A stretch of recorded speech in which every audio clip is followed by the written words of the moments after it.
Hey, what's up, everybody? Another great episode of Fourth Person Point of View, baby. Today, I wanted to talk about a book I just finished reading. It's a pretty good book. It's not the best book, but it's not the worst book. But I think some of y'all will like it. The book is called The Population Bomb. Can you see that? Can you see it? The Population Bomb. It says population control or race to oblivion. At the bottom it says, while you are reading these words, 4 people will have died from starvation, most of them children. So The Population Bomb. It was a great book when it was published. It was published by Dr. Paul R. Eldridge. Dr. Eldridge was born in Philadelphia, Pennsylvania, May 29, 1932. He attended the University of Pennsylvania and got a bachelor's degree in 1953. He received a master's degree from the University of Kansas in 1955 and a PhD in 1957 from the University of Kansas. In 1959, Dr. Eldridge joined the faculty at Stanford University, where he became a professor. So he was giving a lecture in April 1967 at the Sierra Club in California on population, and someone suggested that he take that lecture and turn it into a book, which is how we got this book right here, The Population The Population Bomb, which is a great book. It's a short read. The relevance of this book today depends on how you look at the world. Now, of course, everybody know I'm a zombie apocalypse fanatic. I love zombie movies. Walking Dead, I can't get enough of it. I love it. So stuff like this is stuff I like to read. But maybe some of y'all should read it too, because this book is something to make you think. If you don't think, this will make you think. So The Population Bomb has got a lot of criticism. Keep in mind, it was published in 1968. Dr. Eldridge was born in 1932, like I said. So during those times, he looked at the world kind of different than we would look at it today in 2025. So a lot of the things he said did not come to pass. And of course, in the academic world especially, when you say something that does not happen, you're going to get a lot of pushback from your colleagues. Now, the book starts out with in the prologue, I'm going to read it to you here. It says, the battle to feed all of humanity is over. In the 1970s, the world will undergo famines. Hundreds of millions of people are going to starve to death in spite of any crash programs embarked upon now. At this late date, nothing can prevent a substantial increase in the world death rate. Although many lives could be saved through dramatic programs to stretch the carrying capacity of the earth by increasing food production, but these programs will only provide a state of execution unless they are accompanied by determined and successful efforts at population control. Population control is the conscious regulation of the numbers of human beings to meet the needs, not just of individual families, but of society as a whole. That's part of the prologue. Now, Dr. Eldridge got a lot of pushback because he predicted all this would happen in the 70s and 80s, which it didn't. So a lot of the people in the academic world who wrote books to parry what he said, that's what they kind of criticized him on, saying that he had a bunch of nonsense. He had a bunch of garbage. You can go online and look at some of the criticism they gave him. They said this is the most absurd thing they've heard since somebody said that the earth was flat. But contrary to that, Dr. Eldridge said that most of the things he said in the book have actually came to pass. They're just taken out of context. So one of the reasons that I like this book is because population control is something that people talk about all the time. It just comes up in different shapes, form, and fashions. We've had eugenics in America, which a lot of people criticize the eugenics program, especially black people, because they said it was race-related. But in reality, it was not only race-related. A lot of poor whites were sterilized as well. So you can't really throw it into a racial category because white people are white. So it gets into racism and social class. But if you factor what he said in the book in, you're always going to have a small amount of people who are trying to manipulate society for their own benefit. What do I mean? In this book, he talked about one of the ways that you could control the population was by putting certain things like fluoride into water.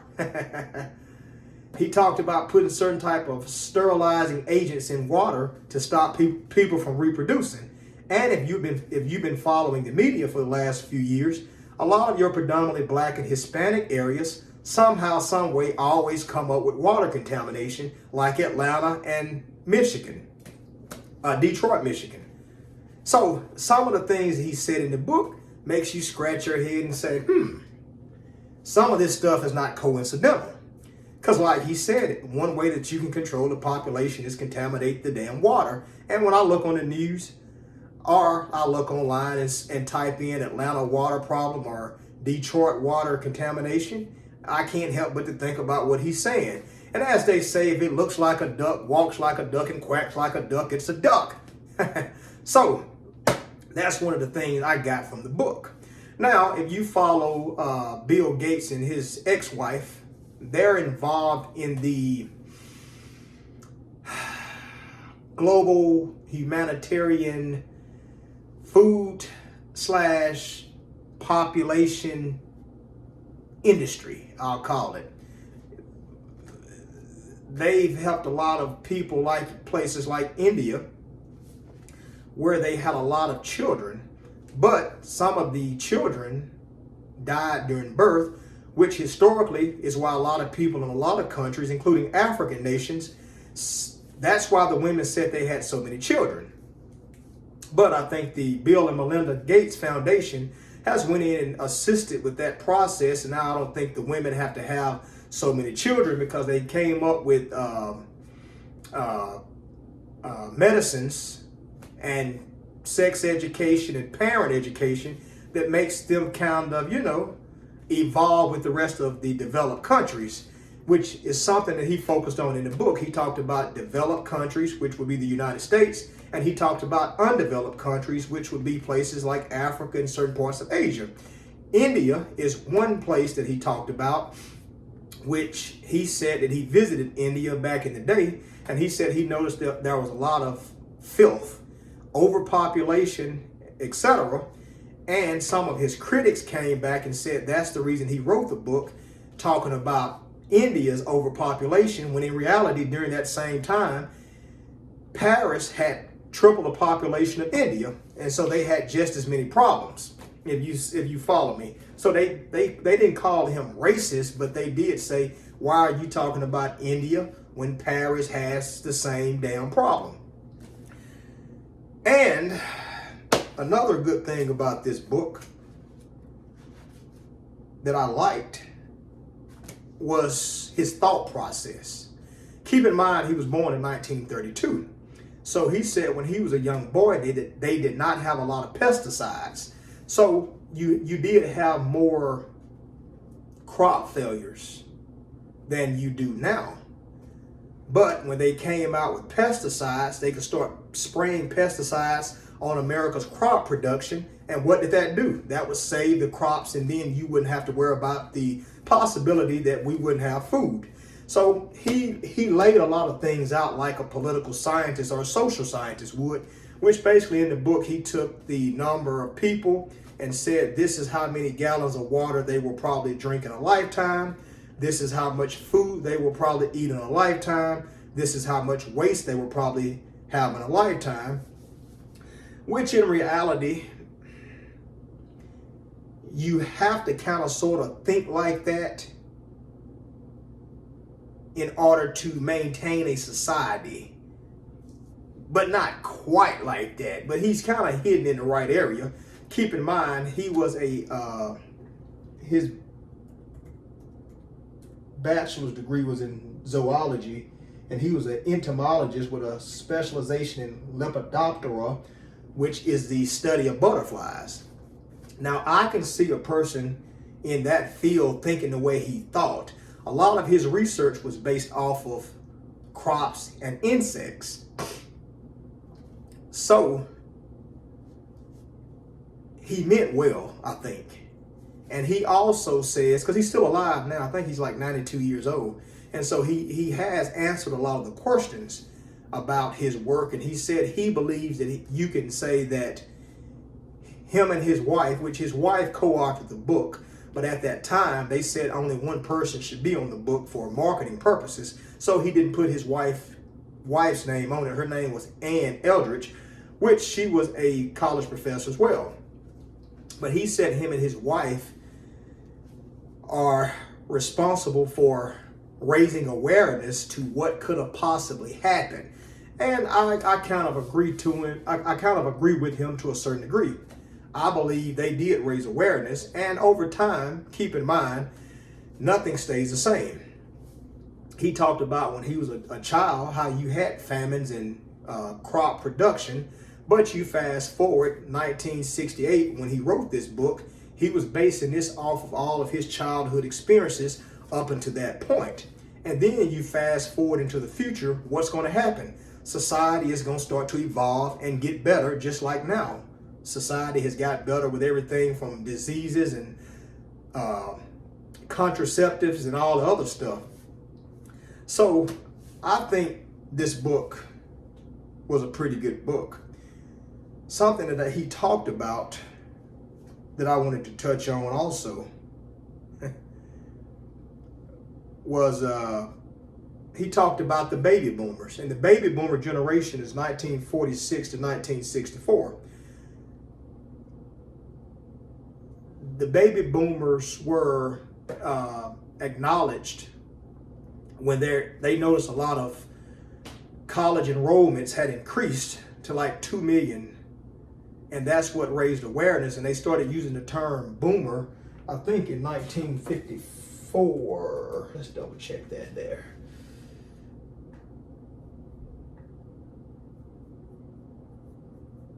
Yes.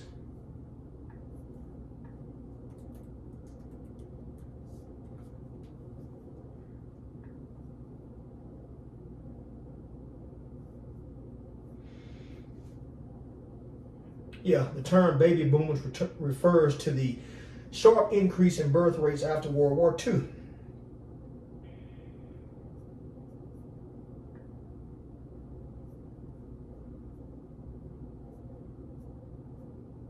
Yeah, the term baby boom refers to a noticeable increase in birth rate. The post-World War II population increase was described as a boom by various newspaper reporters, including Sylvia F. Porter, in a column May 4th, 1951 in the New York Post, based on an increase of 2.3 million in the population, based on an increase of 2.3 million in the population of the U.S. from 1940 to 1950. The first recorded use of baby boomer is in January 1963 in the Daily Press by Leslie J. Nason, describing a massive surge of college enrollments approaching as the oldest boomers were coming of age. So I was pretty accurate there. So he talked about the baby boomers. And so if you keep in mind also his mind, 1968 when the book was published, so he was aware of the baby boomer population. So I wonder if that had anything to do with him in his analysis of like there could be a possible population bomb. I believe that you have to factor all that in before you just criticize him and say he wrote a book that turned out to be a dud and it didn't come to pass. I think if you factor that baby boomer generation in there with what I say 2,357,000 from 1940 to 1950, he's witnessing this. Then the term baby boomer, 1963, 2 million additional people in the U.S. population, it was a boom. So, like he talked about in the book, if if you only have X amount of crops for your population, and all of a sudden you get this boom out of nowhere. I understand back in those days how that could make a person think, hey, there could be a famine in the 1970s and 80s. So I agree with him there. I understand his mindset. So sometimes when you're looking at people in the academic community especially, and they say something, you always got to keep in mind, you don't want to just hold them, you don't want to hold them accountable and say that they were supposed to be spot on, because hell, that wouldn't be academics. That would be goddamn, what do you call the people? What do you call the people that read your future? That would have been some of that type stuff. Psychics. That would have been a psychic reading. But I like the book. Also in 1968, I found multiple sources. So it said the population was 195 million, and one source said 200 million. So I'm not sure. But if you look at the United States today, sources say that we're somewhere around 330 million, and that's not including the illegal immigrants. So we have a huge population here. Now, when you talk about populations, you have to have some type of population percentage to crop production, to police ratio. You also have to have medical personnel ratio to humans as well. A lot of people are not aware of that, but everything has a system. If you go online right now and look at your population in the city you're currently in, the police force should be proportioned at a certain ratio to cover that amount of people. The same thing with the state National Guard, the military. That number should feed based off your population. So if there's ever some type of militia that tries to overtake your local state, there should be enough military personnel and police to quell the riot. Same with your medical personnel and scientists. There should be X amount of doctors to X amount numbers of the population. A lot of people don't know that. So he talked about that, all that stuff in the book, which he was spot on. Like I said, I suggest the book to anybody, even though it was written in 1968. Sometimes books are to make you think. And this book here made me think. And like I said, also, when you go back and talk about Black and Hispanic communities with all this water nonsense, he talked about it in here. And a lot of sources say they're contaminating the water in Black neighborhoods and Mexican neighborhoods to sterilize the men or feminize the men. I mean, he just said it in here. So it's pretty accurate. One more thing that he said, and he said this in a 2011 Jack Bill lecture. He said, and listen to these words here. Dr. Paul Ehrlich said, population environment. Well, this is the title of the speech if you want to pull it up. So it's Paul Ehrlich, Population, Environment, and the Millennium Alliance for Humanity and Biosphere. That's the name of the speech. So you go on YouTube and pull that up, because he's still alive. But these are the words, and he said these words. He said, some of the super rich are going to see how their heads look on spikes. You remember what just happened with the CEO of United Healthcare? He said ever since the Ronald Reagan era, the rich people have been exploiting the poor for their own advantage, taking away from the poor, giving all the resources to the rich. And when he said that this was in 2011, this CEO of United Health was just killed a few months ago at the end of 2024.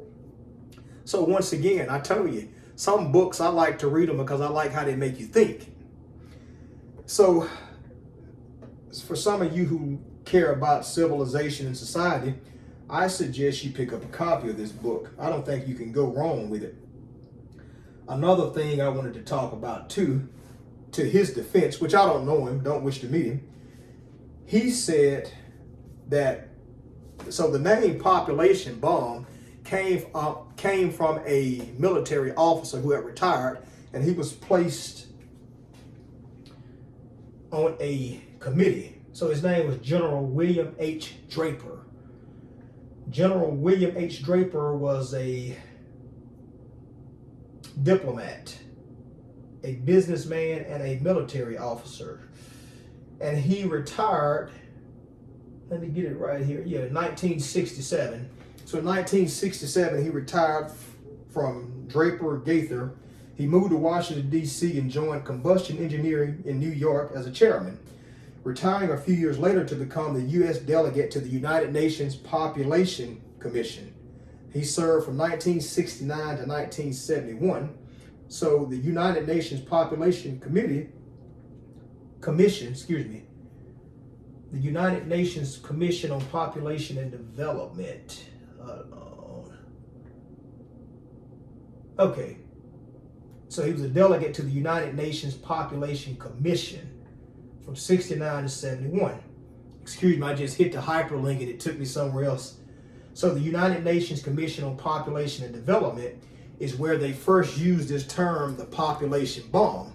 So Professor Ehrlich said that the name population bomb was suggested by the publisher for marketing purposes, which I believe that's why he caught so much pushback, because like him and his wife said, people took the name, the population bomb, and assumed that him and his wife were just focusing on the population as a whole instead of the environment, the insects, the crops, and people included. Now, the book was originally titled, bear with me here. Okay, so the book was originally titled Population, Resources, and Environment. Population, Resources, and Environment. So if this book was called that, I think people would have kind of cut him some slack. But the name population bomb does add some flavor to it. Pow! That's why I wanted to pick it up too. And I heard about this book from someone else, some other source. I might have been reading some, but I wanted to check it out. And I suggest you all check it out too. And on the back here, they got mankind's inalienable rights.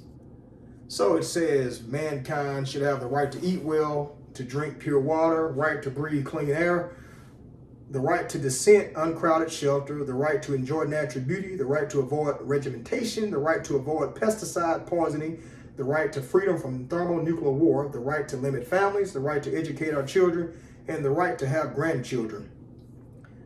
Now that right to avoid pesticide poisoning was something that he talked about in the book. So it was like a double-edged sword, because they came up with this pesticide that was called either DDT or HHP. Forgive me, I don't remember what it was, but it's also been outlawed now. That pesticide was looked at as a good thing at first because they had a problem with a lot of the insects eating the crops, but they also found out later on that that pesticide was poisonous and it was causing a lot of people early cancer back in the day. And that was kind of like the beginning when people started to get sick because of food in America. Forgive me, I think it was DDT or HHP, it was something. But like I said, okay, it was DDT, there we go. Exposed to DDT. Yeah, so he's talking about DDT. You can Google that. It was like a harmful pesticide that they used to use back in the day, but luckily, he talked about things like that would harm the population, because if you think about Robert F. Kennedy Jr. as the Secretary of Health and Human Services now, that's something that he's talking about. A lot of the foods that we're eating now are full of dirty pesticides. So they're trying to go back and change some of the policies and legislation on that, because a lot of people say that pesticides are being sprayed on our food during the growth process. Then they say people are spraying pesticides on the food in the grocery stores or right before they get to the grocery stores to preserve it more. So you're getting a double dose of harmful pesticides, which lead to what? Cancer. So once again, that's something that he mentioned in the book that I think probably could have sparked light somewhere back in those days up until now in 2025. So, oh man, forgive me, I'm talking fast here. So this is a quick read. You can knock it out in a few hours. The Population Bomb. I wanted to share it with you all, and this has been another episode of Fourth Person Point of View, baby. I'm out.